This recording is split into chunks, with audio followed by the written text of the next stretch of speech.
பக்தியுடன் வரவேற்கின்றது ஸ்ரீநாத் பக்தி மீடியா. இந்த பதிவில் நாம் பார்க்க போவது வைகாசி பௌர்ணமி கிரிவலமாகும்.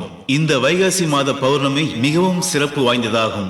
வைகாசி மாத பௌர்ணமி திதி பொதுவாக முருகப்பெருமான் அவதரித்த விசாக நட்சத்திரத்தில் வருவதால் இந்த பௌர்ணமியில் செல்லும் கிரிவலத்தால் சிவபெருமானின் அருளோடு முருகப்பெருமானின் அருளையும் பரிபூர்ணமாய் பெறலாம். வேண்டிய வரம் யாவையும் நிறைவேற்றக்கூடியது வைகாசி பௌர்ணமி.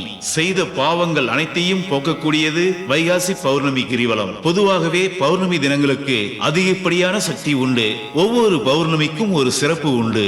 பல சிறப்புகள் வாய்ந்த வைகாசி விசாக தினத்தில் வரக்கூடிய பௌர்ணமி திதியில் விரதமிருந்து வழிபட்டால் எண்ணற்ற பலன்களை பெறலாம். கோடி புண்ணியம் கிடைக்கும். ஞானமும் செல்வமும் பெற்று சிறப்பாக வாழலாம். இந்த வருட வைகாசி பௌர்ணமியின் நாள் மற்றும் நேரம் மே 22 புதன் மாலை 6:47 முதல் மே 23 வியாழன் இரவு 7:22 வரை. மேலும் பல ஆன்மீக தகவல்களை காண ஸ்ரீநாத் பக்தி மீடியா சேனலை சப்ஸ்கிரைப் செய்து கொள்ளும்படி அன்போடு கேட்டுக்கொள்கின்றோம்.